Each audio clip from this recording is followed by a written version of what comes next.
My name is Thomas Kerrigan, and all I ever wanted was a quiet retirement. After 35 years in shipbuilding, working 12-hour days, enduring offshore rotations, and troubleshooting bulkheads and ballast systems on every continent except Antarctica, I finally stepped away from the industry and bought my slice of heaven, a charming ranch-style home overlooking a small, peaceful lake in a neighborhood called Laurel Grove Estates. From the moment I saw it, I was hooked. Tall oaks lined the winding streets. Every lawn looked freshly manicured, every mailbox painted the same muted forest green. The houses were neat, uniform, and spaced just enough to afford privacy without complete seclusion. But the centerpiece, the heart of the entire neighborhood, was the lake. It spanned a little over a dozen acres, ringed with smooth stone edging and dotted with ducks, frogs, and the occasional glimmer of a fish below the surface. No loud boats, no jet skis, just a quiet body of water reflecting the sky. It was perfect, at least until I met the HOA. Now I'm no stranger to rules. I've spent a career interpreting regulatory charts, maritime codes, and union contracts. I know the value of guidelines, structure, and accountability, so I didn't flinch when I signed the HOA agreement at closing. It seemed standard: lawn height, holiday decor limits, noise curfews, nothing unusual. But what I didn't realize is that Laurel Grove's HOA was run by the iron fist of one woman, Donna Mallerie, the board president, known in whispers as Karen, Queen of the Cul-de-sac. Donna was a former middle school vice principal who ruled the community with clipboard inspections and digital cameras. She had a battalion of enforcers, retirees in golf carts who would cruise the sidewalks at dusk, looking for infractions like mismatched patio furniture or an unsanctioned garden gnome. My first week in the neighborhood was peaceful. I unpacked, landscaped the yard, and even repainted the trim. Then came the Saturday morning that changed everything. It was warm, breezy, one of those perfect spring days that beg for a lawn chair, a cold drink, and a fishing pole. I hadn't fished in years, but I remembered the joy of it, the patience, the rhythm, the silence. So I brought out my rod, walked down to the stone edge behind my house, and cast a line. The bobber danced gently on the surface. It was heaven. 10 minutes later, I heard the familiar whine of small tires grinding across pavement. A golf cart rolled into view. Donna. She parked with a dramatic jerk and marched down the sidewalk, clipboard under one arm, phone in the other. Her expression was that perfect HOA scowl, like she'd just caught someone painting their shutters eggshell instead of cloud mist. "You can't do that," she snapped, jabbing a finger toward my fishing pole. I blinked. "Excuse me? You can't fish in the lake, it's for aesthetics only." I looked around. "There's no sign saying that." "It's in the bylaws," she replied. "Article 6, Section B." "I'm on my own property," I said calmly. "Not on community grounds. The stone edge here is listed in my deed." She narrowed her eyes. "The lake belongs to the HOA. You're fishing illegally. You'll be fined." I stared at her. "Ma'am, you're welcome to cite whatever rule you like, but unless you're ready to prove the HOA owns the lake, I'm not moving." She fumed. Actually vibrated with frustration. Then, with a huff, she turned and marched back to her cart. I watched her speed away like an angry mall cop. I thought that was the end of it. I was wrong. The next week, I received an official notice. Violation of HOA Code 6B. Unauthorized use of community water feature. Attached was a $150 fine and a warning that further violations could result in escalating penalties. Now, most folks would have paid the fine just to avoid the headache. But I'm not most folks. I appealed. And I lost. The appeals panel consisted of Donna, her husband Gerald, and their best friend Carol from 3 doors down. 3 people, all with a vested interest in maintaining control. So I paid it. But I also got curious. I wanted to know exactly who owned the lake. I pulled out every document I'd received when I bought the house: deeds, surveys, HOA documents, municipal records. Then I spent 2 evenings combing through the county property registry. And that's when I found it. The lake wasn't owned by the HOA. It was owned by a private company called Clearwater Environmental Services, LLC. I dug deeper. Clearwater had gone bankrupt 2 years prior. Its remaining assets, including Laurel Grove Lake, had been sitting in receivership and were scheduled for liquidation through a quiet auction process. I stared at the notice on the court website. Auction date, June 4th. Minimum bid, $15,000 asset. Parcel Yurmu 297 Z1, Laurel Grove retention pond and water feature. I leaned back in my chair and laughed, not just because it was funny, but because I knew I was about to teach Donna Mallerie a lesson in overreach she'd never forget. I spent the next 2 weeks preparing in silence. I didn't tell a soul in the neighborhood what I was planning. Every evening, I'd wave to Donna's patrol cart as it glided past my driveway. She'd glance at me with suspicion, but I kept smiling like the quiet old guy she thought I was. But inside, I was gathering documents, wiring funds, and double-checking the language in the auction terms. The lake wasn't technically a lake. It was considered a man-made stormwater retention basin with aesthetic landscaping features. That meant no environmental protections, no restrictions on ownership transfer, and, most importantly, no legal requirement for community access. As far as the county was concerned, it was dirt with water on top. And on June 4th, I logged into the virtual auction and watched as a property no one cared about came up for sale. There were 2 bidders. Myself, and someone labeled LGE trustee. I assumed that was the HOA trying to buy back the lake, but they must not have had much of a budget because when I offered $118,000 on the 3rd round, they dropped out. And just like that, with a digital bid accepted stamp and a wire transfer confirmation, I became the legal owner of Laurel Grove Lake. 12 acres of water bordered by over 40 homes, including mine. I received the deed in the mail a week later. And that's when the fun began. First, I had new signage made. Private property. No trespassing, no fishing, no boating violators will be prosecuted under Municipal Code 14403. Then I emailed the HOA. Short, sweet, to holaurelgrovecommunity.org. Subject, Notice of Ownership. Effective June 4th. Parcel Tarbjura 2297-1, known as Laurel Grove Lake, is now privately owned by Thomas Kerrigan. Access to this property is no longer granted to non-permitted individuals or organizations. Any further use by the HOA or its members will constitute trespassing and will be referred to law enforcement. I waited. Within 24 hours, I got a response. To Kerrigan.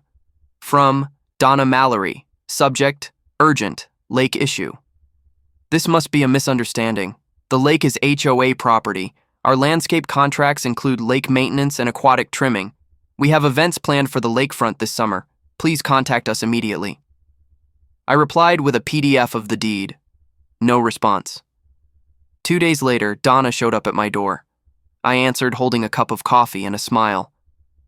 "You can't do this," she said, her voice shaky. "The lake belongs to the neighborhood." "It did," I replied, "until Clearwater lost it and I bought it." "But that lake is why people live here," she hissed. "It's the heart of this community." "I agree," I said, "and yet your board fined me for using it." She stared at me, speechless. "Now, if you'll excuse me," I added, "I have a base to catch." I closed the door. That weekend, the HOA tried to host their annual Family Fun Day by the water. They dragged in bounce houses, canopies, a grill trailer, the whole 9 yards. I let them finish setting up. Then I called the county sheriff. 2 deputies arrived within the hour. I showed them my documents. They nodded, then walked over to the festivities and politely told everyone to pack it up. Donna argued. Gerald threatened to sue. Carol cried. Didn't matter. The party ended. The next week, I began enforcement. I hired a part-time security guard, local guy named Drew, who looked like he could bench press a lawnmower. His only job, walk the lake perimeter 3 times a day and take photos of any trespassers. First time, you got a warning. Second time, I sent the footage to code enforcement. Within 2 weeks, nearly 30 residents had received warnings. I wasn't doing it to be mean. I just wanted them to understand. This wasn't their lake anymore. Donna fought back. She held an emergency HOA meeting in the clubhouse and circulated flyers claiming I had stolen community property through a legal loophole. She begged the board to sue me and reclaim the lake. But their lawyer disagreed. See, what Donna didn't understand is that Clearwater had never transferred lake ownership to the HOA. The association had been operating under an assumption for years, paying for landscaping, trimming algae, and installing fountains. But they had no title, no easement, no deed. The court documents made that crystal clear. No judge in the county would side with them. And so, Donna lost her grip on the one thing she cherished most: control. The HOA board fractured. Miguel, a retired firefighter, called me a week later. "Hey," he said, "I don't agree with how they treated you. Mind if I stop by?" He brought coffee. We sat on my deck, looking out at the water. "I was thinking," he said, "maybe we could work something out, like an access agreement. Let folks fish, use the lake responsibly." I nodded slowly. "Maybe, but not while Donna's involved." He laughed. "You're not the only one who thinks that." By midsummer, the entire neighborhood was buzzing. Some folks supported me. They'd wave from their porches, send baked goods, even come by to shake my hand. A few thanked me outright, saying Donna's HOA had made their lives miserable for years. Others weren't so sure, caught between loyalty to the HOA and disbelief that a single man could suddenly control their lake. And then there were the diehards, the ones who called me greedy, who muttered about lawsuits and property values, who stared daggers at me from behind their flower beds. I ignored them, but I didn't stop. Instead, I doubled down. With the deed firmly in hand and the legal ground beneath me rock solid, I introduced the Lake Access Program. It was simple. $500 per year per household, gave access to fish, kayak, or swim in designated zones, guests allowed with permit, kids under 12 free. All proceeds donated to a local veterans charity. Within a week, I had over 30 households signed up. Donna tried to stop it. She sent out an email blast. The HOA does not recognize or approve of Mr. Kerrigan's access program. No resident is authorized to sign private contracts concerning Laurel Grove Lake. That backfired spectacularly. People were tired of her constant power plays, her fines, her surveillance. One neighbor, Lindsay, a single mom with 2 kids, marched into an HOA meeting with her lake pass laminated and pinned to her chest. "If Mr. Kerrigan wants to charge me to let my boys fish after school, I'll pay it every time," she said, "because you sure as hell didn't let them before." Applause broke out. Donna turned red. Her authority was cracking. Then, I made my boldest move yet. I lowered the lake, just 6 feet. I didn't need a permit. My water rights gave me full discretion on levels within seasonal range. And since it was technically a retention pond, there were no recreational protections. The result? Muddy shorelines, exposed cattails, a rotten fish smell in the afternoons. Suddenly, the picture-perfect lake was ugly. People noticed. Homeowners called emergency board meetings. Real estate agents started fielding nervous calls from sellers. The phrase loss of view premium started making its way into HOA minutes. And through it all, I kept smiling and fishing, standing ankle deep in my muddy lake bed, casting a line into the shallow waters. Then, something wild happened. The local news picked it up. A short feature ran on Channel 5.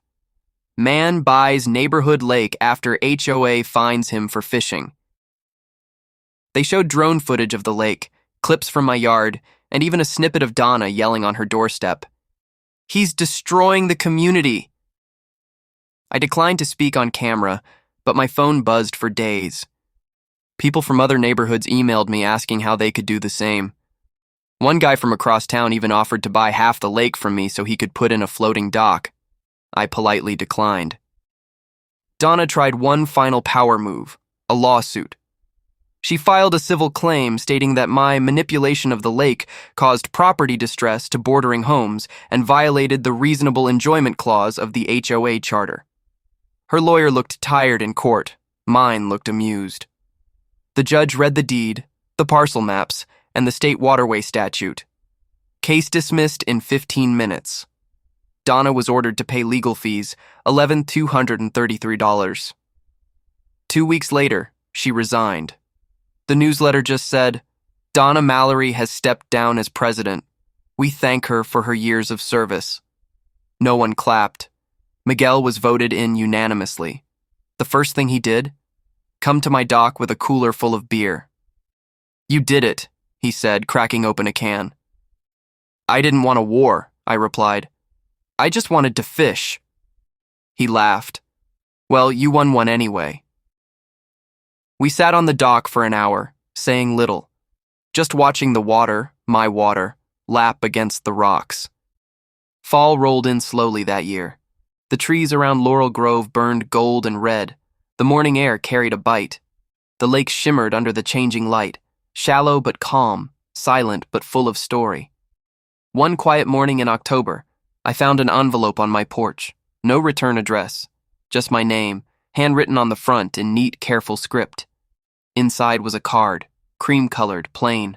The message was short. Mr. Kerrigan, I may not agree with how you went about it, but I see now that you reminded this neighborhood of something we forgot. Rules should serve people, not punish them. I resigned because I realized I'd stopped listening. I hope the lake brings you peace. D. Mallerie. I read it twice. It wasn't an apology. Not fully. But it was something more valuable than that. An admission of reflection. For the first time since this all began, I felt the anger drain completely. She'd lost control, yes, but she was also human. And somewhere inside that rigid, rules-obsessed woman had been a person who once believed in community. Maybe she'd just held on too tight for too long. I folded the card and placed it in the drawer next to my fishing license. Then I got to work. I brought the lake back to full level. I hired a small team to clean the banks, replant native reeds, and add a few benches around the water's edge. I even paid for solar lighting on the dock path, my own little peace offering. And I opened the lake again. This time to everyone. No fee, no passes, no contracts. Just one sign posted on a reclaimed driftwood plank at the trailhead. Welcome to Kerrigan Lake Fish. Walk, watch the clouds. Be kind, or be gone. People came. Kids rode their bikes down the slope and threw stones into the shallows. Retired couples walked their dogs at sunrise. Teenagers fished off the west shore in the evenings, laughing too loud and losing lures in the reeds. I never said a word. I just watched from my porch, coffee in hand. One night, Miguel came by with Lindsay and her boys.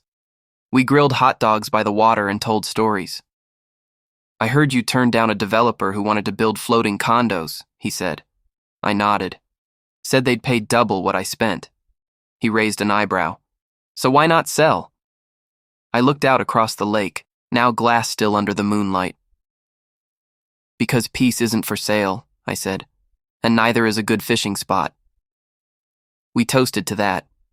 As the weeks passed, people stopped calling it Laurel Grove Lake.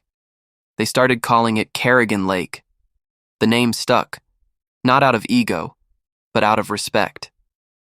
I didn't need a statue or a plaque, just the sound of frogs croaking at dusk, the feel of line tugging through water, and the knowledge that I'd carved a little space in the world where the rules were simple, the skies were wide, and the fish still bit.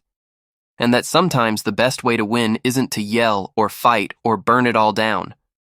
Sometimes you just buy the damn lake. The end.